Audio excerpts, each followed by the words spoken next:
Assalamualaikum warahmatullahi wabarakatuh. Kami dari kelompok 3 pada kesempatan kali ini akan menjelaskan materi tentang ancaman militer dan non-militer serta upaya untuk mengatasi ancaman terhadap negara Indonesia. Sebelumnya izinkan kami memperkenalkan diri. Nama saya Anggun Permatasona. Nama saya Zahra Adelia Hesa. Saya Kesya Muti Ramadhani. Saya Intan Permatasari. Saya Renita Alia Hoirunisa. Saya Mecha Septawanli. Dalam undang-undang disebutkan bahwa ancaman militer adalah ancaman yang menggunakan kekuatan bersenjata yang terorganisir dan dinilai membahayakan kedaulatan negara, keutuhan wilayah, dan keselamatan segenap bangsa. Bentuk-bentuk ancaman militer adalah satu, agresi. Agresi yang dimaksud ini adalah sebuah tindakan suatu negara yang menginginkan penggunaan wilayahnya oleh negara lain untuk melakukan invasi, serangan bersenjata. Adanya agresi tentu dapat membahayakan kedaulatan NKRI, Negara Kesatuan Republik Indonesia. Pelanggaran wilayah, luas dan terbukanya wilayah kepulauan Indonesia memberi potensi yang cukup besar untuk memunculkan peluang negara lain melakukan pelanggaran wilayah di Indonesia. 3. Pemberontakan bersenjata. Pemberontakan bersenjata dapat dilakukan oleh pihak-pihak tertentu di dalam negeri yang aktivitasnya bisa saja didukung oleh kekuatan asing yang bisa terjadi secara tertutup maupun terang-terangan. Adanya pemberontakan bersenjata melawan pemerintah Indonesia dapat mengganggu jalannya roda pemerintahan. 4. Sabotase. Sabotase diartikan sebagai pemusnahan atau tindakan merusak sejumlah fasilitas militer, objek vital, dan instalasi strategis bangsa Indonesia. Adanya perkembangan ilmu pengetahuan serta teknologi yang pesat telah menjadi cara yang dimanfaatkan oleh pihak musuh dalam merancang aksi sabotasenya. 5. Spionase. Dikutip dari Kamus Besar Bahasa Indonesia (KBBI), spionase merupakan kegiatan penyelidikan yang dilakukan secara khusus dan rahasia terhadap segala suatu tentang data kemiliteran dan ekonomi negara lain. Aksi teror dengan senjata, aksi terorisme telah menjadi musuh besar bagi semua orang di dunia.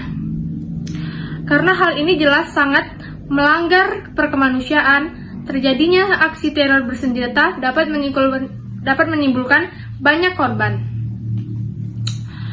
serta menebarkan rasa trauma dan ketakutan mendalam yang sesarnya dapat menimpa siapa saja tanpa bisa diprediksi.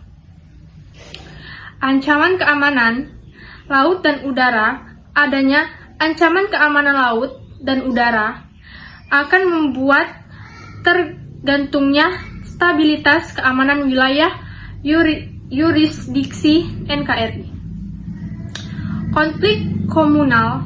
Bentuk ancaman militer terakhir yakni konflik komunal. Konflik komunal dapat terjadi di masyarakat umum yang disebarkan disintegrasi terhadap identitas komunal, mencakup aspek sosial, politik, ideologi, ekonomi, pertanian, dan keamanan. Ancaman non-militer adalah ancaman yang menggunakan faktor-faktor non-militer dan dinilai mempunyai kemampuan membahayakan kedaulatan negara, keutuhan wilayah negara, dan keselamatan segenap bangsa. Ancaman non-militer dibagi menjadi 7 bidang, yaitu 1. Ancaman non-militer bidang ekonomi. Ancaman non-militer bidang ekonomi, tingkat pengangguran yang tinggi bisa menghambat kemajuan bangsa dan negara. Hal ini disebabkan karena berbagai macam faktor, misalnya pembangunan yang tidak merata sehingga bisa mempengaruhi aspek ekonomi dan juga bidang lainnya. 2. Ancaman non-militer bidang ideologi. Contohnya masuknya paham komunisme atau semua kehidupan masyarakat hanya untuk atas nama negara, liberalisme atau hak dan kebebasan persamaan setiap individu untuk menggantikan, melemahkan Pancasila, juga bisa untuk meruntuhkan negara Indonesia. Ketiga, ancaman sosial budaya. Ancaman sosial budaya berupa isu-isu kemiskinan, kebodohan, keterbelakangan, dan ketidakadilan yang menjadi dasar timbulnya konflik vertikal antara pemerintah pusat dan pemerintah daerah. Dan konflik horizontal, yaitu suku, agama, ras, dan antar golongan. Keamanan militer di bidang politik yang bersumber dari dalam negeri, misalnya tindakan kudeta, yakni upaya menumbangkan suatu rezim pemerintahan, perang saudara, provokasi terhadap beberapa kelompok masyarakat. Bidang kesehatan. Ancaman non-militer yang terjadi di bidang kesehatan dapat dilihat secara langsung terutama pada 2 periode, yakni terjadinya pandemi COVID-19. Bidang teknologi dan informasi. Adanya kemajuan ilmu pengetahuan Dan teknologi pada masa sekarang ini tentu saja membuat dampak positif maupun negatif.